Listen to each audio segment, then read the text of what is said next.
Hello, welcome back to my channel. Antoinette here. We're going to do the PennyDreadful.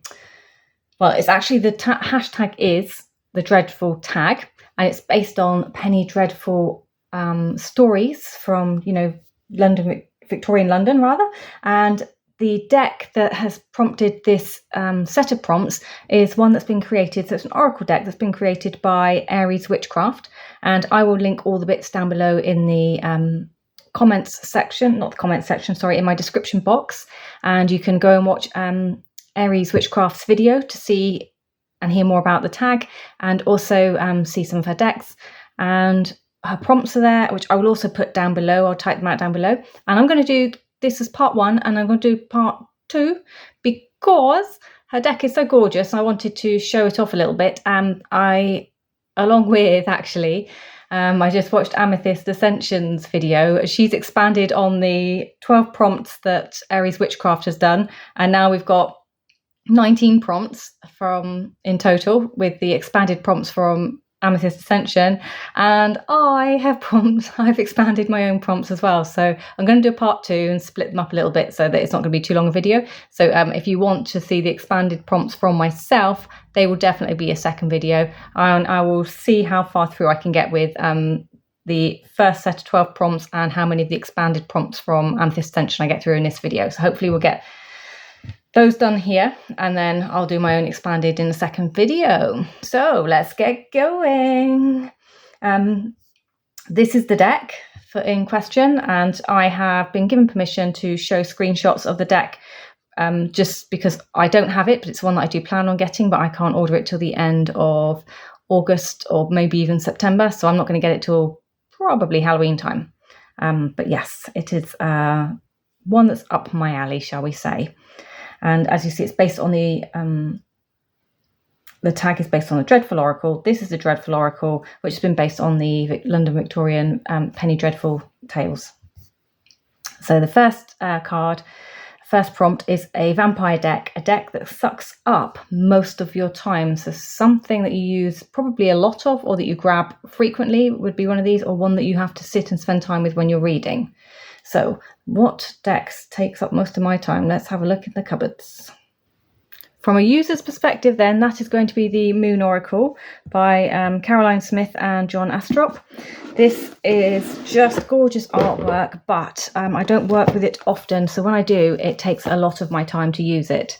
Because I have to find the moon phases and things in the back, then I have to work out how the spread goes every time I pull it out. But the artwork is why I have it. It's delightful, and it's in a set order, so I'm not going to shuffle it out of the order that I've got it in, but I'll just show it does have, so it has like the moon quarters and things. Then we have kind of tarot cards in it. I'm calling them tarot cards, but oracle cards that we use, and you have deity and things in here as well. But just the artwork alone, I mean, it's so delightful.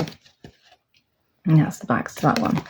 So this is one for reading I don't know, moon spreads. So yeah, I've seen lots of people using this to do moon spreads, and that was how I first came about it. So if I wanted to do a moon spread and read with the moon and everything else, and do a deep dive, this is probably the deck that I would use for that.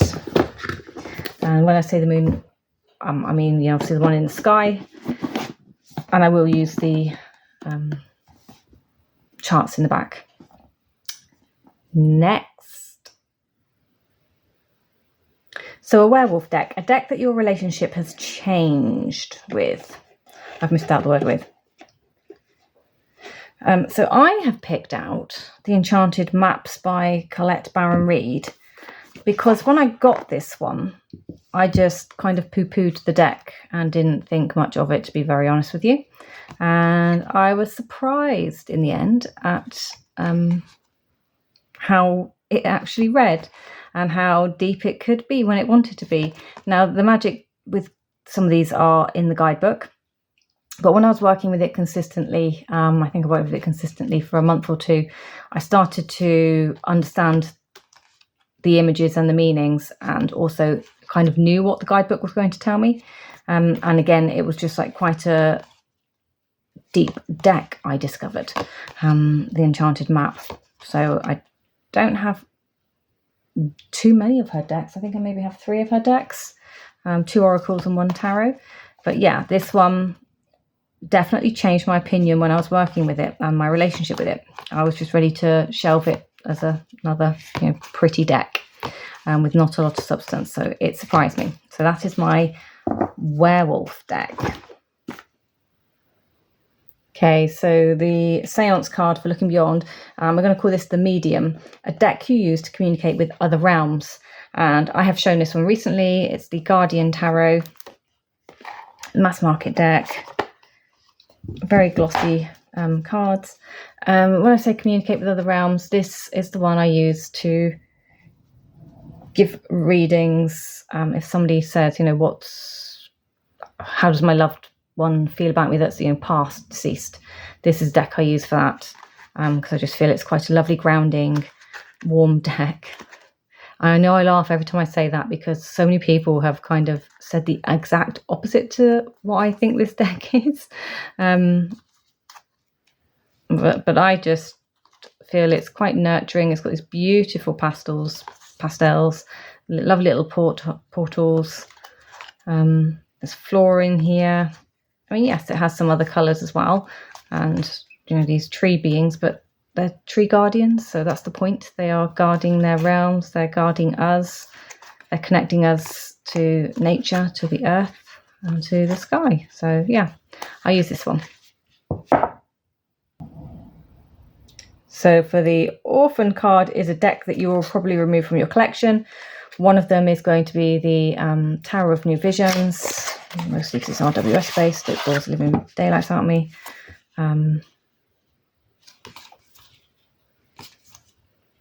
It's just a slightly different way of looking at the deck. I mean, yeah, maybe I'm being hasty, but I've had it for over a year. I've used it once, I didn't get anything from it. This doesn't excite me. I don't feel like there's, anything wonderful in the deck. I mean, yeah, I don't know. So, I mean, do you have this one? What do you think? Because there's the vice versa tarot that seems to do exactly the same thing for me. But yeah, so that's my Orphan deck. Okay, the Demon Barber. The Sweeny Todd deck, the one that complements my psychic self. So I'm going to choose Lilith and the Machine. It's an Etsy deck. It is an AI creation with a lot of consideration. But this one I used when I did a past life exploration. I don't know why I think it comes out so dark when I'm sat in broad daylight. It's annoying. And it just seemed to speak to me. So it allowed me to see things, receive messages that I wouldn't normally depict, pick on, read, wouldn't normally take from a card. So that's why I'm going to choose this one as one that talks to my psychic self, because the stories I was able to unpick doing a past life exploration were able to give me facts that you could trace back, but facts that I wouldn't have known, if that makes sense. It's not like it was something that I may have studied in school or that I've read about or watched on TV. They were things that were just curiously correct. So I think this one did a very good job of that. And while we were reading it, even my friend who we were reading with each other on screens like this, when I showed them the cards, they also were able to get things from the cards in agreements with what I was saying. So it wasn't just me. So it's an interesting reading. So I love this deck. It's on beautiful cardstock. There is an oracle to go with this, but I don't think the oracle is quite my thing, but this definitely.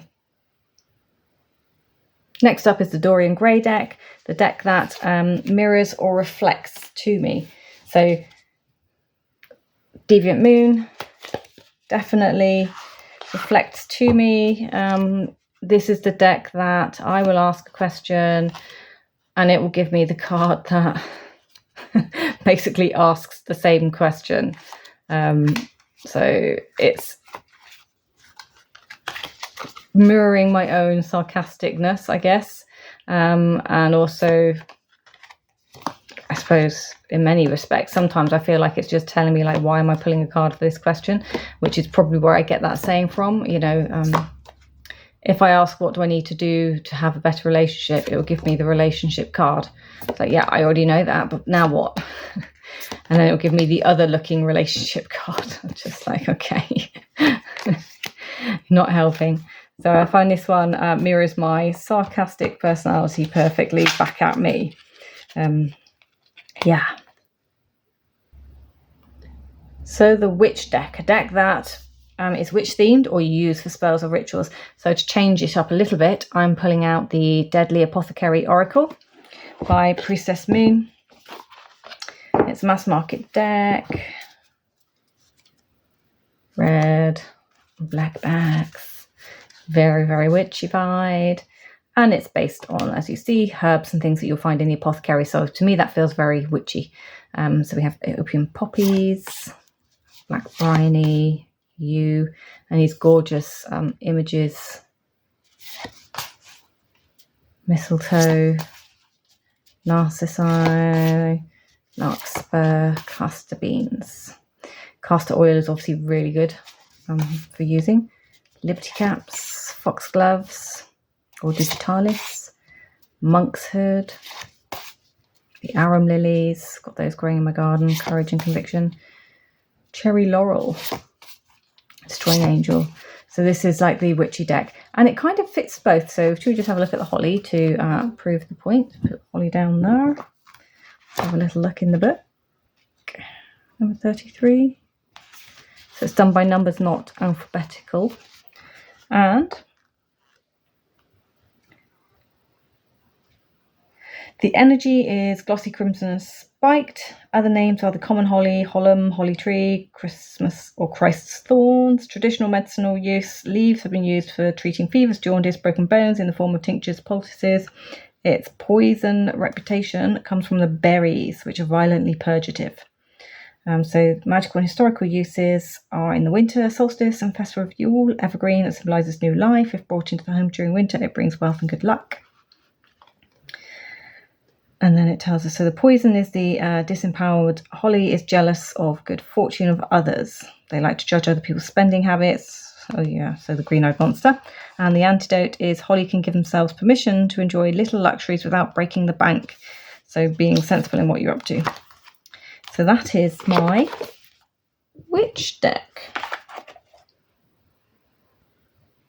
So the Ripper deck, a deck you wish you could, that should be could, chop, slash or hack. I don't normally wish, so I do. So let's look at one that I have done. So this is the Out of Hand Tarot. This is the original one, a Kickstarter from Jamie Sawyer.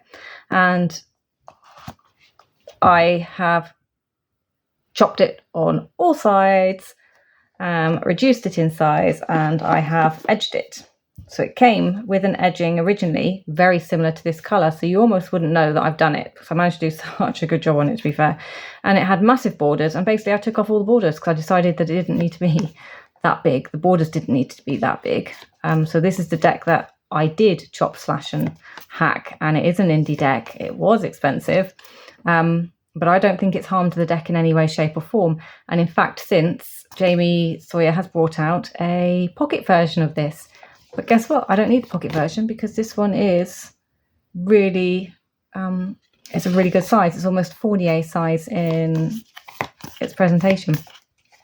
And it's a lovely deck. The fact that it presents from the hands. So almost from you being the, you know, I'm here, this is me. And these are my hands doing the job in front. So I just love the perspective of the creation of this deck. I don't even know where she got the thoughts behind this one, but yeah, I like this one. And I don't use it enough, actually. It doesn't come out anywhere near as often as it should. Perhaps it's something I need to fix. So we have the Frankenstein deck next, based on the monster card, a deck that you have modified or created. So I am going to take these two Oracle decks by Shadow Art from Edward and Heather Neal. And this is the Spirits and Shadows Oracle and the Dreams and Incarnations Oracle, because in here, what you can hear is what's left of the decks. And I work with the decks in this bag. And just from the back, so you can see, they have been merged together. So I have merged them into my own Oracle deck. So this is my Frankenstein deck, if you like. So we have marriage, resolve. So I took out all the keywords that I wanted to represent the two decks and put them together. One was kind of more archetypes and one wasn't. So there's a bunch of archetypes in here and keywords, and I went through and saw what keywords and archetypes kind of matched, and then what image did I prefer out of all of them, and so on and so forth, and just built my deck. So I do like it. It is a bit dark, and it's because the messages are all very dark in here. They're all that shadow-esque feel about them, but yeah, it has some just gorgeous artwork. I love the swirly backs and the kind of shadow-esque figures. But it does have some really good cards in there. Again, not a deck I've used for a while, because when you're circling through your decks, you forget what you've got and you move on to other things, right? So that's that one. That's my Frankenstein deck. Okay, so we have the Scorned Woman deck. Trust issues, a deck that's depicting strong women. I'm going to go with the Tarot of Enchanted Dreams by Yasmin Westwood. And this one has been created, if I'm not mistaken, it's been, again, a long time. This is all kind of in the image of her. It was a way of moving through and growing for herself. So if I remember correctly, there's no males in this, I don't think. There's no male faces, no male figures, because it's all about this person's journey, this person becoming their own archetype. I can't see. I have a walkthrough of it, and I'm sure I've got it in the information of the deck there. And I have a funny feeling I got it from her website.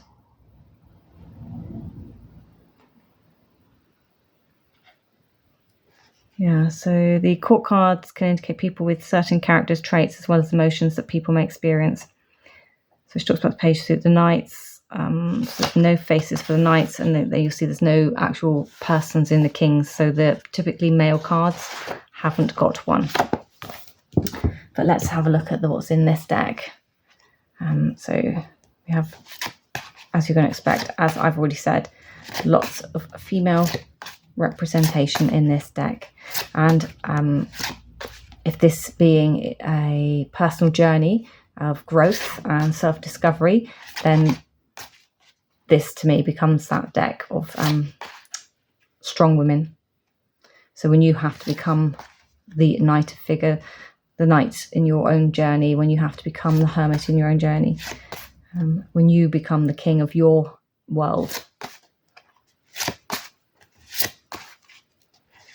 Now, what I can't remember is if the person, I think it's all pretty much a similar person in here, same people in the photograph, but I can't remember if it's related to the creator or if they are stock images that I cannot remember either off the top of my head.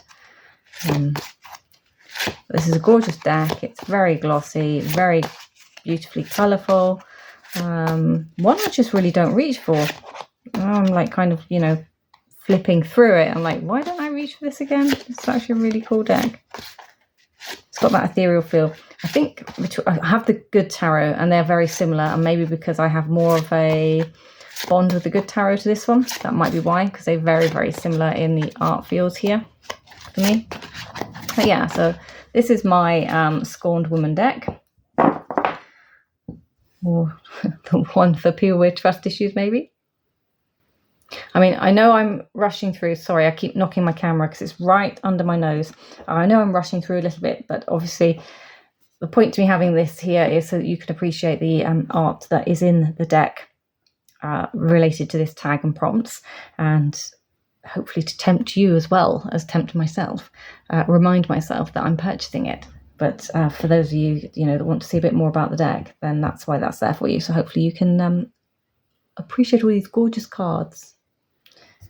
So next is going to be the Forbidden Lovers, a lover's card that is seductively yummy. Do you know? I don't even think I bother really looking at the lover's card. Let me ponder for a moment. I need to think about this one. Okay, so the only thing I could come up with was one that I think most of you are probably going to be thinking of, is the Tower of Vampires by Ian Daniels. The Lover's card for that deck, because it's a vampire, so vampire seductive. I'm going on wordplay now. And this is the Lover's card. So we have them in embrace. We have the symbols of romance here with the hearts. We have the flower and all the roses in behind. Oh, it's hard to tell if they're dead or alive, but aside from that, we do have the aspects here and the kind of yin and yang as well for the Gemini card. So I just thought maybe that one would be my Forbidden Lovers. Yeah. There was 2 other decks I went to, but I didn't have anything that was any good in them. I was surprised. I thought, oh, these must have nice decks. Anyway, so this is the Tower of Vampires out of print. Very gothic, very 90s art, but the new Vampire Tarot deck from US Games is gorgeous. I have that one. I love it, maybe even more than this one because it's colourful. So yeah, that's my Lover's card. I mean, what's yours? What would you have as a seductively yummy card in your collection? Okay, the Jekyll and Hyde, Know Thyself, Show Me a Pairing. And I'm going to show these 2. So let's quickly pop out some of the Poe deck. And the Oracle is the Magic of Samhain Oracle cards by Amethyst Ascension. On Make Playing Cards, so go check those ones out. And let's have a look at my pairings. So really it goes that way around, doesn't it? For me, this is how I read. Right.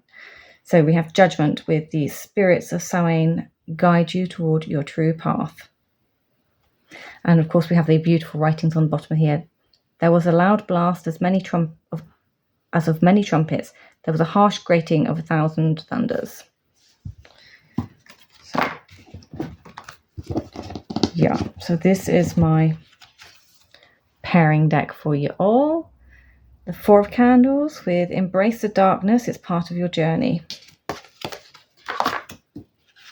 Here we have our Devil with A New Dawn follows Samhain's night, Embrace the light. It's almost like Witch's Night.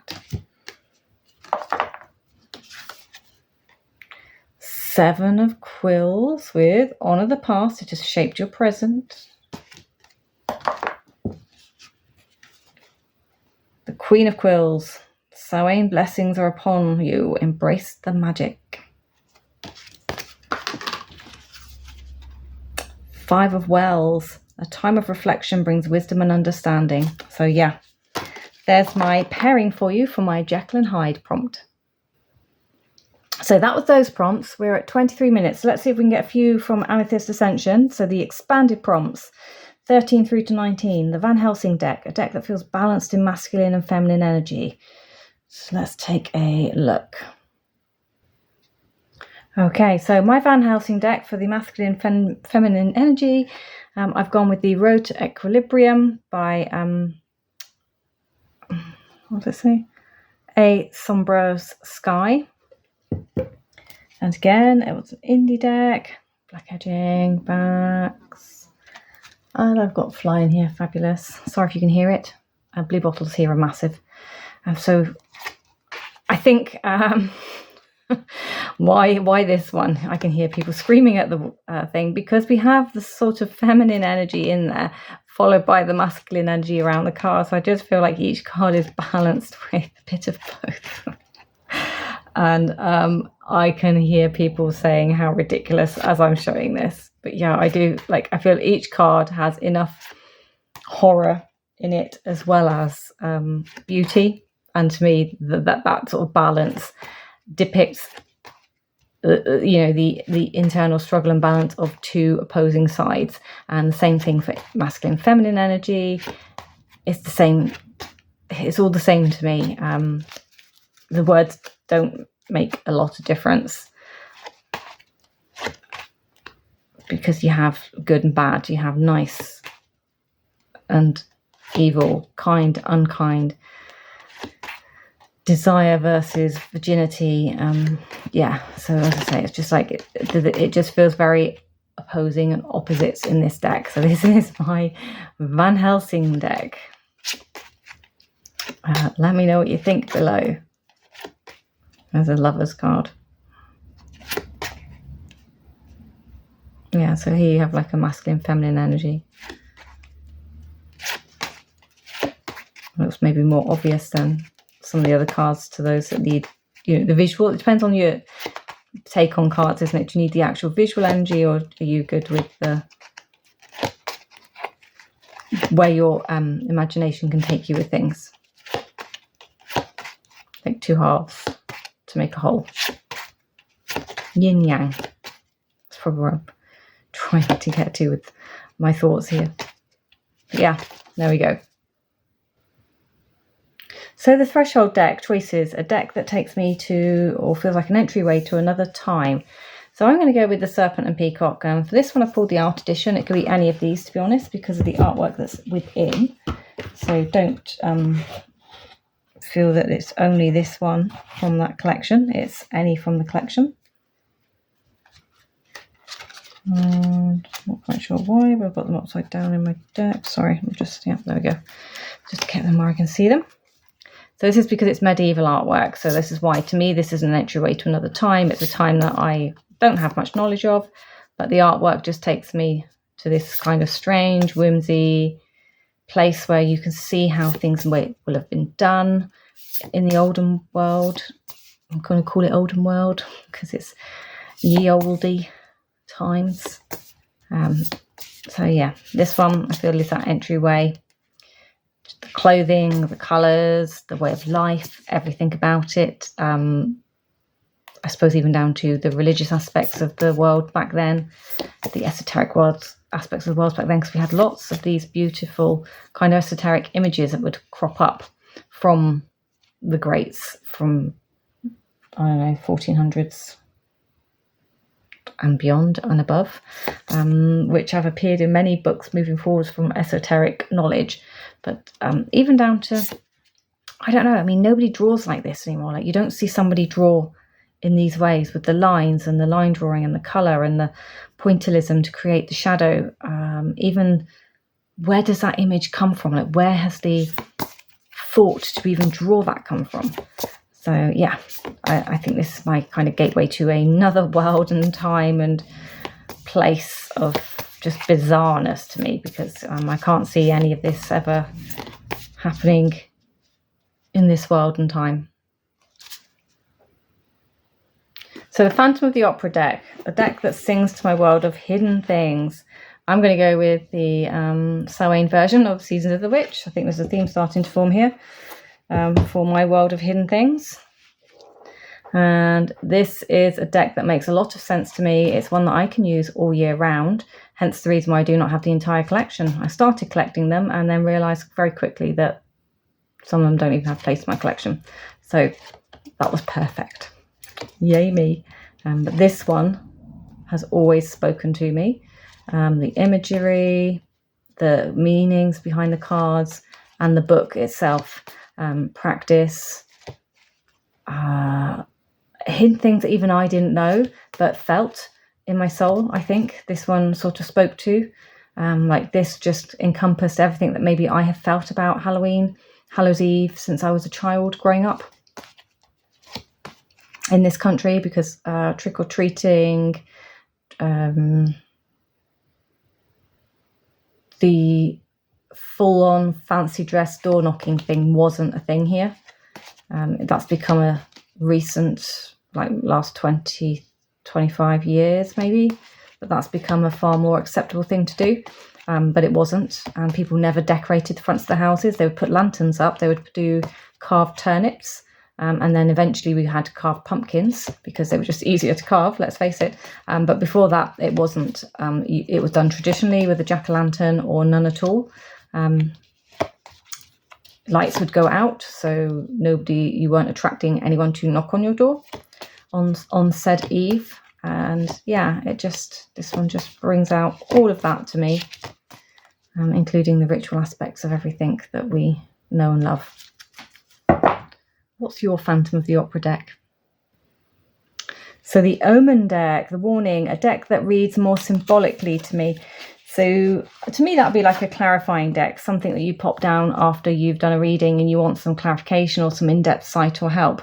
So I'm going to pull out Millie. And this is a simple symbols deck. And that's why I've pulled Millie out. So I would put down as many of these that I feel drawn to, and then kind of try and tap into what the symbols are saying. And quite often it is very spot on, as we've discovered with most of Patrick Valenza's decks. They aren't as whimsical and punchy pulling as we think they are. They just hit where you are least expecting. So this would be my symbolic deck, one that will read the symbols. There are decks that are very esoteric in nature that I could also have chosen for this, but I thought we'd go with that word play and symbols. Of course, the Lenormand would work really well here as well, if you have a favourite Lenormand. But that's my deck for the Omen, and for the extra insight that I need. So sacred ground, tradition, right? So a deck that feels grounded in tradition. Now I'm thinking, really ideally here, I'm thinking a Solabusca, a Minchiati, the Book of Thoth, the original Marseille decks, the kind of playing card decks from the Middle East. Those are the kind of ones that are coming to mind, but none of which I do have a Book of Thoth, but I can't find it. But none of which I have like to hand. Then we have like the more modern Marseille's Pip decks, Rider-Waite Smith decks, Thoth, Crowley's Thoth. They feel more recent than the other ones I've mentioned. So I decided to go with we're grounded in tradition. So grounded in tradition, I am looking at the one I show a lot, one by Sally Morningstar. What is this one called? Is it the White Witch? It's been renamed. So this one is grounded in tradition. It's grounded in the pagan roots of tradition that have been around prior to a lot of religion, is my understanding.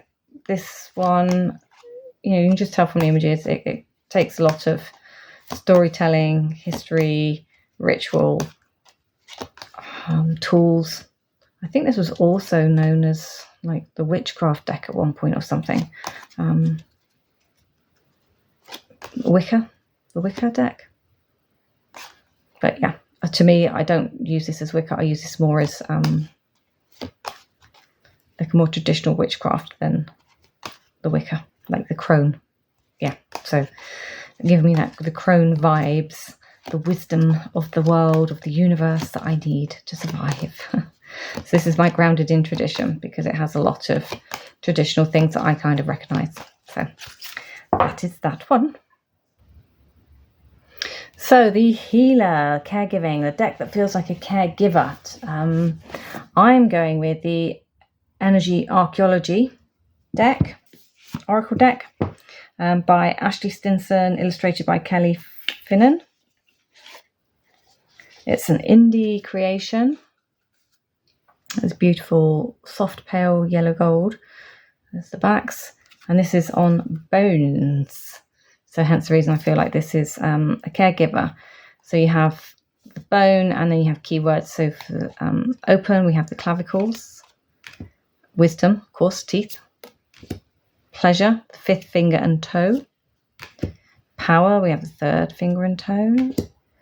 For resonance, we have spinal column. Co-creation, the radius and ulna with the tibia and fibia. Blessing and burden is your left scapula, the weight on your shoulders. Creation is the pelvis. Flexibility, the cervical spine. Pulse is your wrists. Attachment is the atlas vertebrae of the body. Love is the fourth finger and toe. It's calling it the fourth finger and toe. Excuse me. Where does the thumb go? I'm just wondering. I've never actually counted that one. Is it that way up or that way up? Which one makes the fourth? That one or that one? In my head, I'm thinking that one, right? For the marriage finger. And the artery to the heart. Or the vein to the heart.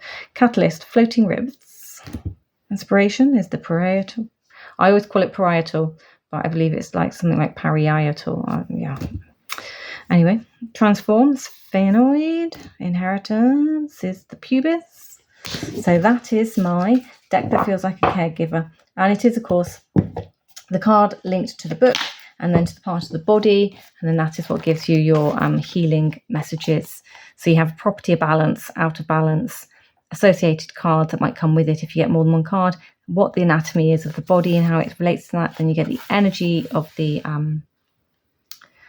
that's written into the card, you get the wisdom for the card, and then you get some journaling prompts in here as well. So that's why I feel like that's the caregiver, if you're looking for answers and things. I haven't worked with it specifically long term to work out if it's true to body pain, but that is something that I'd be interested to do. So yeah, this one is my answer to that question.